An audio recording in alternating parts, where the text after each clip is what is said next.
Hai guys, berjumpa lagi dengan saya Ayu Hidayah Aslamia. Kali ini merupakan pertemuan terakhir kita pada course program Design Method. Dan hari ini kita akan membahas tentang implementation diagram.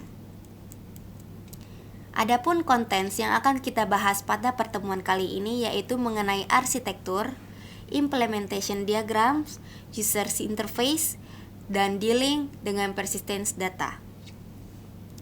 Arsitektur pada suatu sistem terdiri atau terbagi dari software dan hardware components pada sistem tersebut, di mana komponen software dapat didescribe secara logically sebagai class, package, subsystems, dan dependensi atau physically pada filenya, class, library, dan database.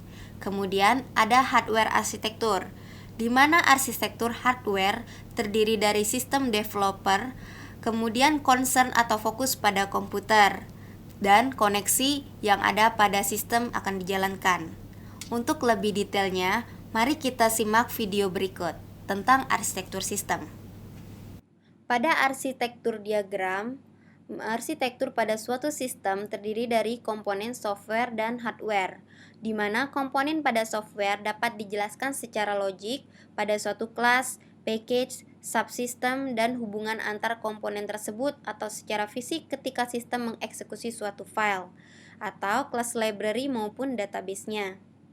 Dari sisi developer, sistem berfokus kepada komponen-komponen yang ada pada perangkat komputer serta jaringan yang menjalankan sistem tersebut.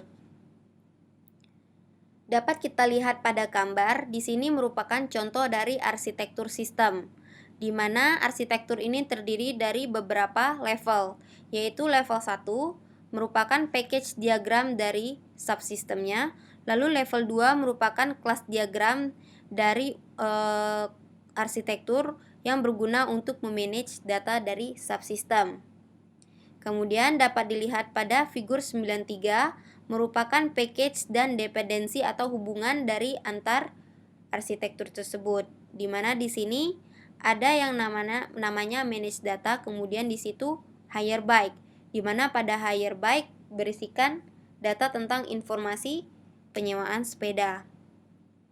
Lalu di sini juga terdapat beberapa layer arsitekturnya, yaitu terdiri dari beberapa layer. Berikut ini merupakan simple arsitektur layer yang terdiri dari beberapa layer, yaitu dimulai dengan database, application logic, dan user interface, di mana database berfungsi untuk sebagai layer storage-nya. Lalu application merupakan layer aplikasinya, kemudian logic layer application terdapat pada application logic, dan presentation layer terdapat pada user interface.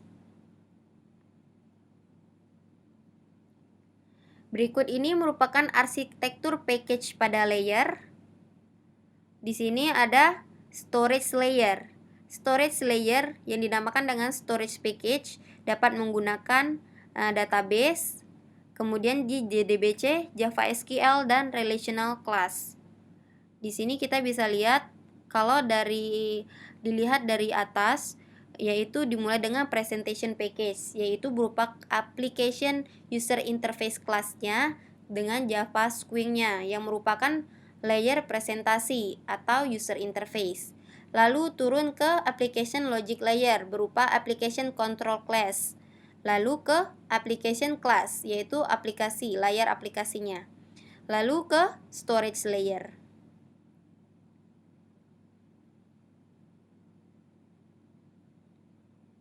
Komponen pada suatu sistem pada dasarnya berhubungan dengan package. Namun, hal ini tidak terlalu berpengaruh karena komponen tersebut merepresentasikan software file secara fisik dan package diidentifikasi dalam desain. Seperti contoh pada wheel system, di mana kode pada keseluruhan sistem dapat diletakkan pada sebuah source file atau bisa dibagi menjadi dua subsystem.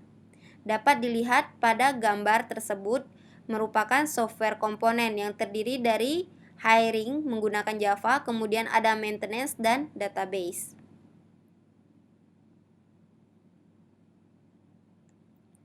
Kemudian ada yang dinamakan dengan deployment diagram. Deployment diagram menunjukkan secara fisik susunan antara hardware elemen dengan komputer sistem. Contohnya dapat kita lihat di sini deployment diagram yang menunjukkan konfigurasi hardware untuk wheel system. Di sini ada database servernya, kemudian ada reception PC-nya dan ada shop PC-nya.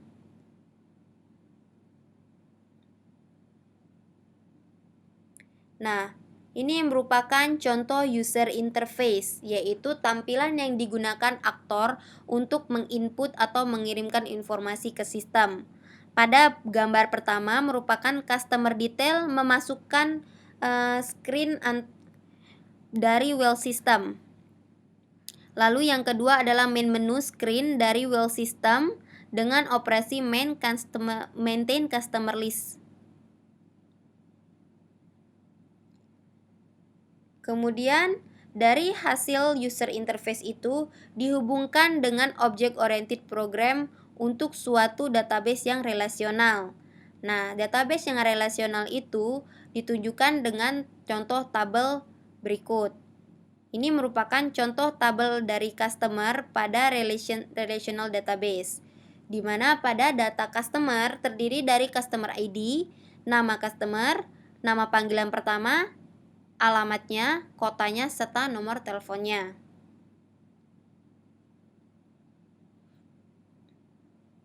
Kemudian mengimplementasikan asosiasi yang menghubungkan relational database. Contohnya di sini ada yang namanya class bike, di mana class bike dari wheels class diagram yang pada pertemuan sebelumnya kita bahas. Dapat dilihat di situ contoh tabel dari bike class yang relasional dengan database-nya.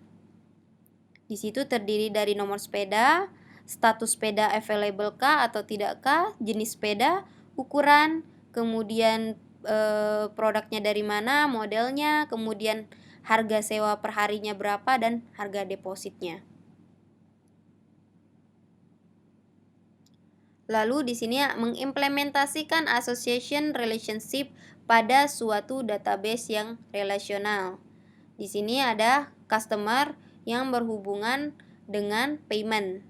Nah, di sini bisa kita lihat ada yang namanya one to many association antara customer dengan payment class. Artinya, satu customer bisa melakukan satu kali transaksi penyewaan atau bisa melakukan lebih dari satu kali transaksi pembayaran. Bisa kita lihat di situ contohnya pada database customer dan payment. Sehingga di situ ada customer ID-nya dengan payment number-nya. Kemudian selanjutnya mengimplementasikan association relationship pada suatu relational database untuk yang namanya asosiasi one to many association antara customer dengan payment class yang diimplementasikan sebagai dua tabel dengan foreign key. Jadi customer ID dengan foreign key, lalu ada payment number. Dan selanjutnya bisa dilihat pada contoh berikut.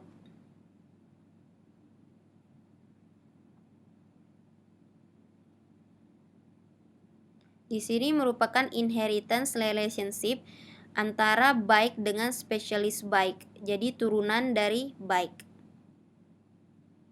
Demikian penjelasan tentang implementation diagram. Semoga materi yang telah saya jelaskan pada pertemuan 1-10 dapat teman-teman pahami dengan baik. Sampai jumpa dan terima kasih.